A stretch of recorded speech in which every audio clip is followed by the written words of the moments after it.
go and take away the open statement, Coach? I was just so proud of our players and our coaching staff, the grit and the fight, and they came ready to play from the get-go. Got down there and scored on the first drive we needed to do that last few weeks and got through that hump, and I think that kind of just broke down a dam, so to speak, and the water gushed. I think if we would have done that last couple of weeks, it might have been a different story. Charlotte was playing really hard and did a lot of,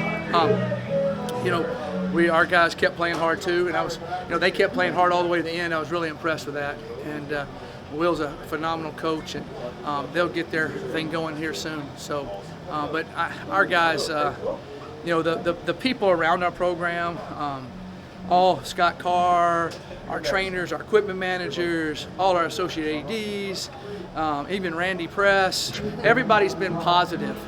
They've kept, every time I see them, they're smiling, they're staying positive, which helps me and helps our kids because they see that, they feed off of that.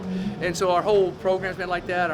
Our new president, and I can just keep naming people, but the resilience of the kids and the coaches to keep staying positive, keep working hard, and we made a good stride.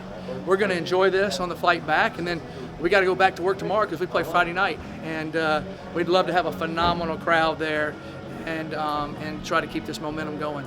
One of the things you've preached all year is belief and trying to get the guys to believe in what you're doing.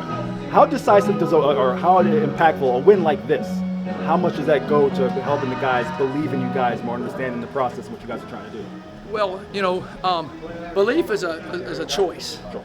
And so they've been choosing to believe, and our coaches have been diving into them, and we've really worked hard all along at building relationships and family groups and outings and doing things together, and because before you can really start to believe, you got to have trust and you got to have a connection, a relationship, and that's hard to build quick in today's world. But we did a lot of things to do that, and so I see that paying off and that side of it.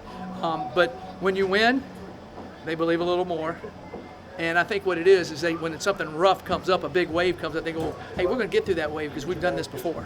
And then also you're seeing a young team since Western Kentucky really start like, wait a minute, we're going to grow up. And they've started listening and working. And they were listening before, but it's kind of like when you listen to your parents, yeah, I got you. Yeah, tell me again. I need to know more, and that's what we're getting. And really, I can't be more proud of the kids and the coaches. Talk about Grayson's performance tonight. Grayson was phenomenal. Grayson was really, really patient in the pocket tonight. Was good. That's what Grayson can do. I mean, he can make all the throws, and he sat in there and trusted the line, and really had great poise, I thought. And then ran the ball when he was supposed to run it. Made some really good runs. He's a big man, and when you start doing that. Then we started getting some of our play action together, and he sat in there and made some great throws, and the receivers made some great catches. That's the Grayson I would always expect, and he'll keep improving. There's no doubt he's got things to improve on, but I think he made a really big jump today.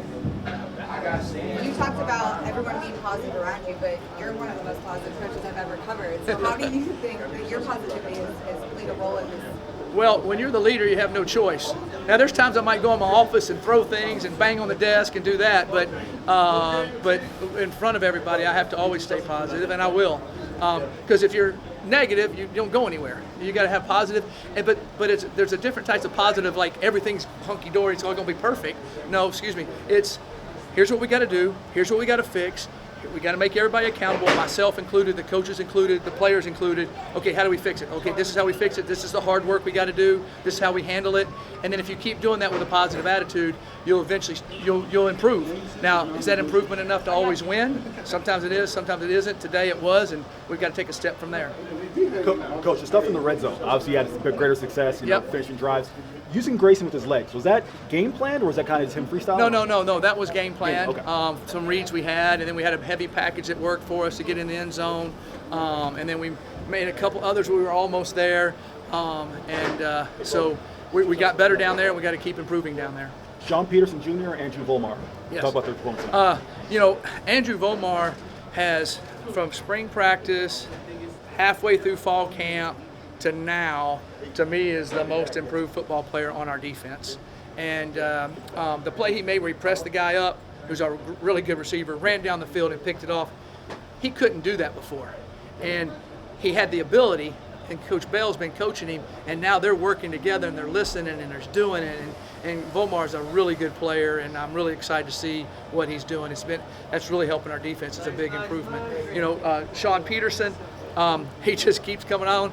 You know, I saw it in him in the spring, in the 5 practices, and then all fall he's been working, and he's a really good player, and he's starting to really understand pass rush. He's starting to understand leverage on an offensive lineman. He's starting to understand spacing on the field to the quarterback, and then he's really good in a lot of the pass coverage stuff too when he drops. So he's an excellent player.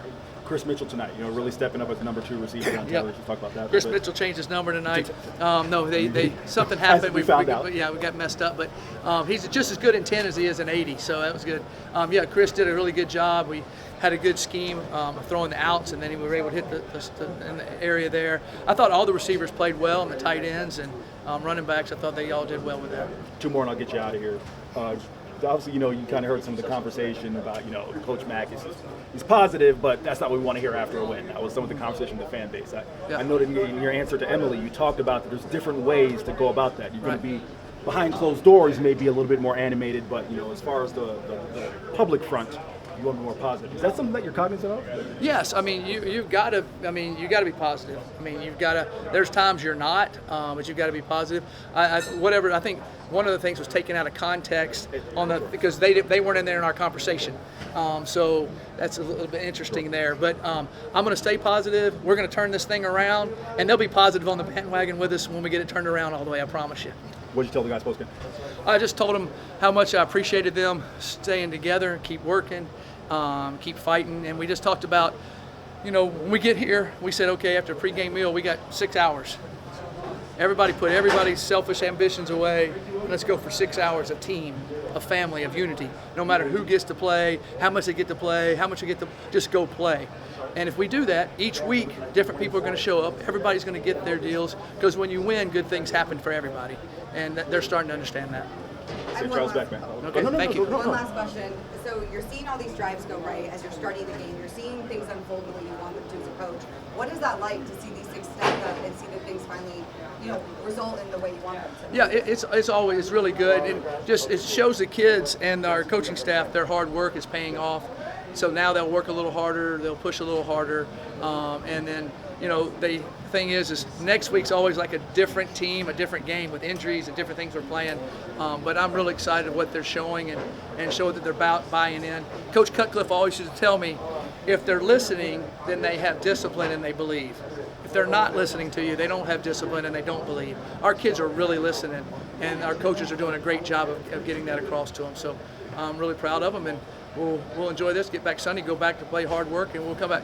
And, you know, people don't see me all the time. I'm a fiery, tough guy, but I love these kids, and I'm going to keep loving them, and that's what I'm going to do. You're the good